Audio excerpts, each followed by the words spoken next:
Well, thank you, Beryl, and Children's Health Defense, and all the speakers today. Um, I'm going to talk a little bit about solutions. Some things that perhaps people don't know. I've spent a lot of my activism life outside of the United States, so some of these things are a little more obvious to me. Uh, but first of all, this whole notion of organic. This is not some modern invention. I tell Mexicans that gringos invented that we want to cram down your throat. No, I mean, if you look at the history of agriculture for 8,000 years, uh, basically agriculture, raising crops and food, were basically organic. Uh, and animal husbandry, which is even longer than uh, the history of farming, 20, 30,000 years, was basically animal husbandry, not animal factories. So, what happened is in about right at the end of the Second World War, about 80 years ago, uh, some of the global elite decided that they wanted to make use of these toxic chemicals that we had used for uh, chemical warfare and that we had used to make bombs and explosives. And couldn't we use these in agriculture as a war on bugs, a war on plagues, and boost productivity and have this so called green revolution? So it's pretty interesting if you look at what's happened in this past 80 years, not just to agriculture, but to public health. I mean, chronic diseases, which were a minor public health problem back at the end of the Second World War, have become a very major problem right now, with the majority of the population in the United States now afflicted by chronic diseases that basically set you up for premature death or set you up for, lab inventions like COVID-19. But even the majority of our young people now are suffering from chronic diseases. This was not the case when most food was basically organic. Uh, Now, there were use of toxic chemicals prior to Second World War in U.S. agriculture. These were pushed by mining companies, by the petroleum, coal tar industries who wanted to convince farmers that they should spread things like copper and arsenic, on their crops and so on.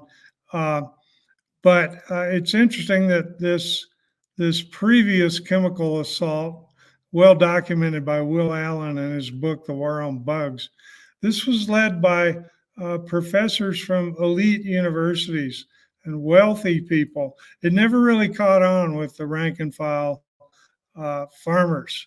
The populist movement and so on shunned these toxic chemicals.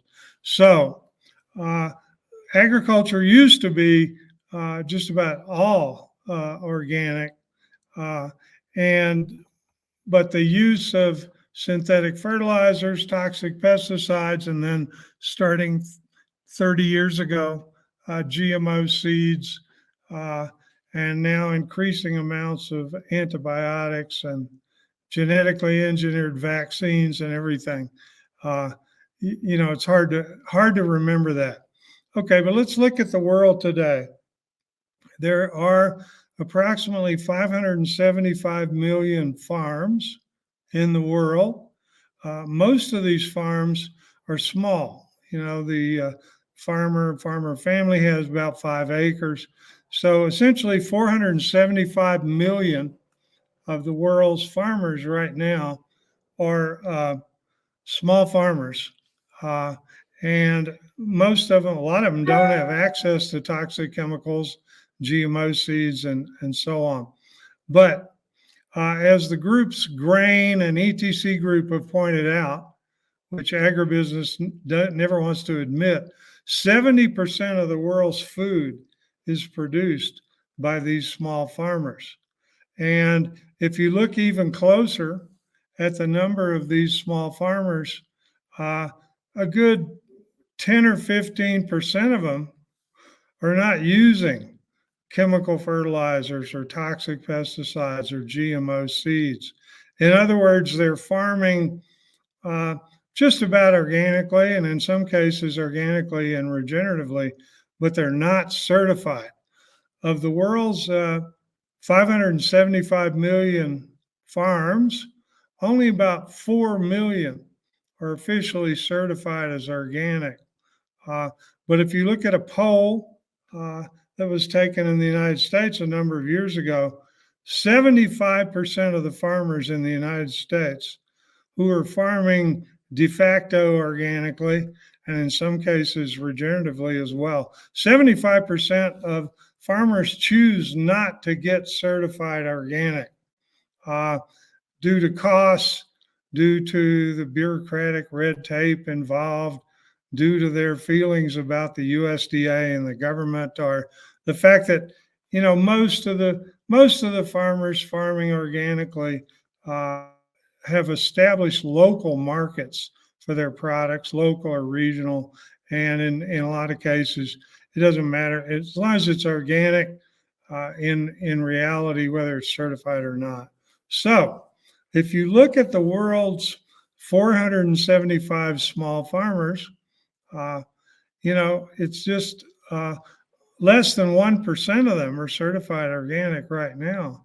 But according to the uh, analysts and the Food and Agriculture Organization, approximately 10 to 15% of all the farmers in the world can be classified as just about organic or even organic and regenerative, but they're not certified. So to me, this is very important. These 60 million, and they're not all small farmers, some of them are family farms, medium size. These 60 million farmers uh, could be certified organic uh, if there weren't, high costs and bureaucratic obstacles to that. And if you look at the amount of farmland and the amount of food that these people are already producing, it's substantial. The global food market's about $10 trillion, but it's estimated that a good, 1.5 trillion of that is being produced in an organic or nearly organic manner. That's a lot of money because the global certified organic market, is just 150 billion or something like that. So there's 10 times the amount of organic food, that is being produced, 10 times at least, that is not certified organic. Yeah, I wanted to bring up earlier too that this attack on food and the chronic disease epidemic that we're going through, part of the reason for this is that the majority of what humans consume in the United States and even in a country now like Mexico, this is not food. This is a food-like substance uh, that is an ultra-processed food that more and more researchers are now looking at in terms of our cancer epidemic, our obesity epidemic, the chronic diseases that are ravaging us. So if what you're eating, the majority of what you're eating is not really food, uh, it's just a concoction of, some food, but other synthetic ingredients that are so denatured that the micronutrients and a lot of the vitamins and minerals we need aren't even in there anymore. Uh, this has got to stop. We got to start eating real food. And then on top of the fact that these are food-like substances, they also have toxic residues of things like glyphosate in them, hormone disruptors in them, antibiotic residues in the non-organic, non-grass-fed meat, and so on. So that leads us to how are we going to get these farmers? Oh yeah, there's, I believe I said there's 200 million acres of farmland that are certified organic under organic management, and there's another 50 million acres of uh, grazing lands that are being holistically managed. In other words, where the herbivores are eating only grass, and where uh, the rotations across pasture are being carried out in a manner that improves the land instead of degrades the land. So there's a hell of a lot of land already under organic or holistic management. There's 250 million acres officially, but as we've seen, there's a heck of a lot more than that that's not certified as either grass-fed or pasture-raised or organic, because the farmers can't afford that. So what do we need to do in order to get, oh yeah, the overall land on the planet that we're looking at, there's 4 billion acres of cropland. There's 8 billion acres of pasture land and rangeland, and there's 10 billion acres of forest land. If we are going to move out of a bunch of these crises we have to put, a significant proportion of this 22 billion acres on the earth into organic and regenerative management. And we can do that with the pasture land and the cropland if we simply increase the number of certified farmers, organic farmers, and those who are farming organically, help them reach what we call organic and regenerative. That is where they are definitely not just not using GMOs and pesticides and toxic sludge, but they're actually improving the soil fertility, sequestering carbon, restoring the water cycle, the hydrology in the soil, that is helping the soil become more like a sponge instead of a tabletop where when it rains, it absorbs. And we want to improve the biodiversity, both in the soil and above ground. This will help everything, save the pollinators and so on and so forth. So how are we going to get a considerable number of organic farmers who are already certified to do it better? And then how are we going to get all these 60 million farmers that could be certified organic to do so? Well, first of all, we've got to rethink everything about our food. The idea is that, like, oh yeah, well, organic food's obviously better. This is what most Americans think, but it's too expensive, so I don't buy it that often. And there's no way out of this. We need to pay farmers and ranchers a fair price for what they produce. But if the price is beyond the means of most everyday people in the U.S. and the world, it's going to be it's not going to be available to a lot of to the majority of people who really need it. We got 848 million people across the earth who go to bed hungry every night, and then we've got another 2 billion now who are so malnourished that they're obese, overweight, suffering from diet-related chronic disease. So we have to come up with a new notion, and I believe this notion is that we have to pay organic farmers and ranchers and land managers not just a fair price for the products they produce. We have to pay them a bonus on top of that for the environmental services that they provide. And if we don't do that, most of these, farmers who are doing things right are going to fall by the wayside. We see that in Mexico. We see it all over the place. What is the world immigration crisis? In a nutshell, it's that rural people can't make a living off their land anymore. So they're willing to do anything, including break the law, to get to the United States, or in the case of people in Africa, to get to Europe. So if we're going to solve the public health crisis, the climate crisis, the immigration crisis, the crisis of people, no longer even believing in their governments, or no longer believing in that you can make the effort to do things right. We have to entertain this idea of paying the farmers not just a good price for what they're producing, but for the services they provide, for being stewards of the land. Okay, most people, the consumers, the eaters, drinkers of the world, they can't afford to pay more for their food than they're paying right now. Period. There's no way that we can lower the price of organic food and regenerative products without screwing over the farmers.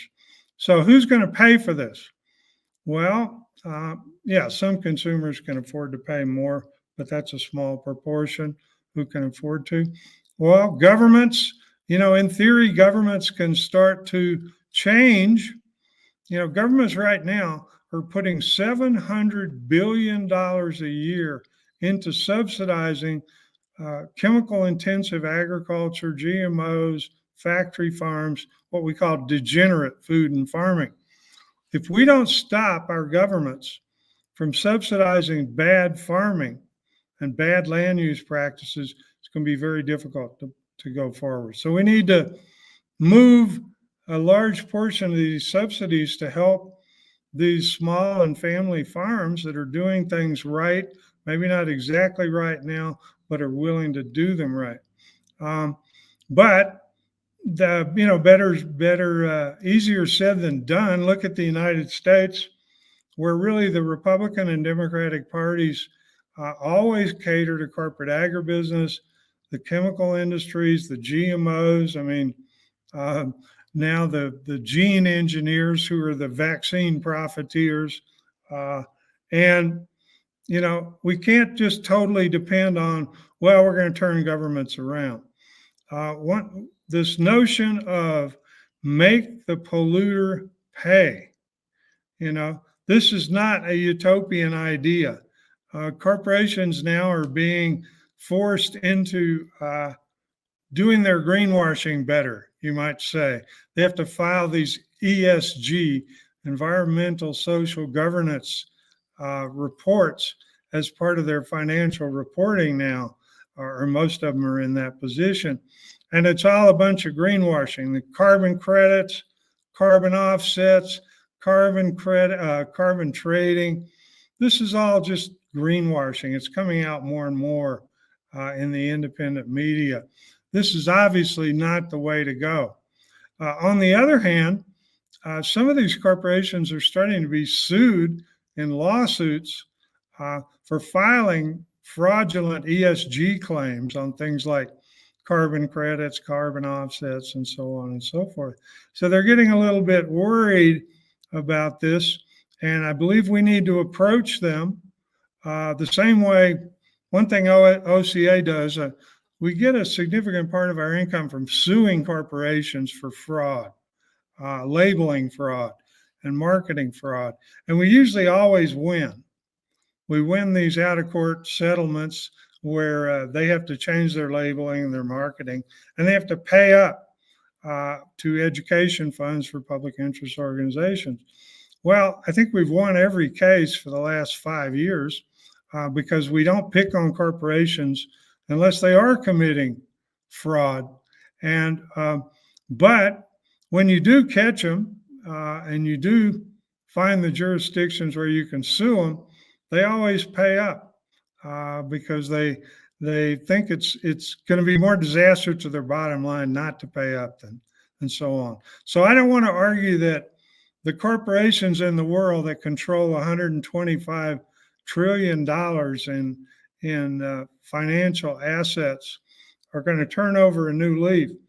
But I think we got to put the pressure to them, stick it to them, and tell them, look, stop buying these bogus carbon offsets. Stop doing this bogus carbon trading. we got a pool. It was talked about at the climate summit in Egypt last winter, where it's called, basically uh, paying paying farmers and land managers for their contributions to reducing carbon emissions and improving the environment. And so they're going to have to pay into these funds, and these funds can't be hogged by financial intermediaries, climate traders, so on and so forth.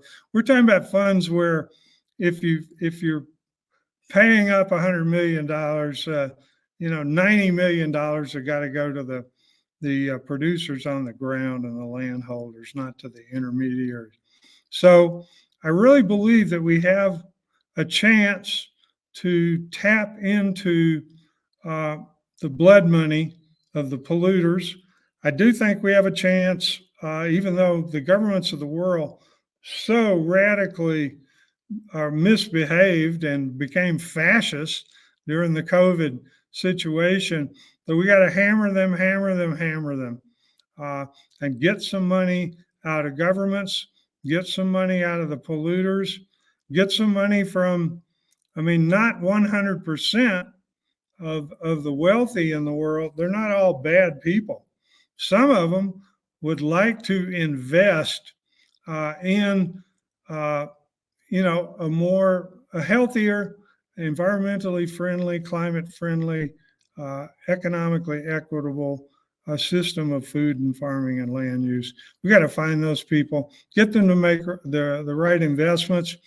But the knowledge of what we need to do, farmers already have this. Everything we need to learn is already out there. Farmers can teach other farmers, and we can scour the world for what we call organic and regenerative best practices. Because there's good practices, but also there's really good practices, best practices. We got to find those. We got to scale them up, and we will solve this problem. So I think I've gone over time, so I don't have time to get into the Billion Agave project in Mexico, which is a discovery by small farmers of how you can farm organically and regeneratively in semi-arid, arid areas of the world, which is 40% of the land, using native plants like agaves and native nitrogen fixing trees. But look that up on the internet if you're interested. And again, I want to thank Meryl and Children's Health Defense and the whole food movement for stepping up to the plate here. We can turn around this attack on food, and we can make the earth, a much better place to live. Thank you.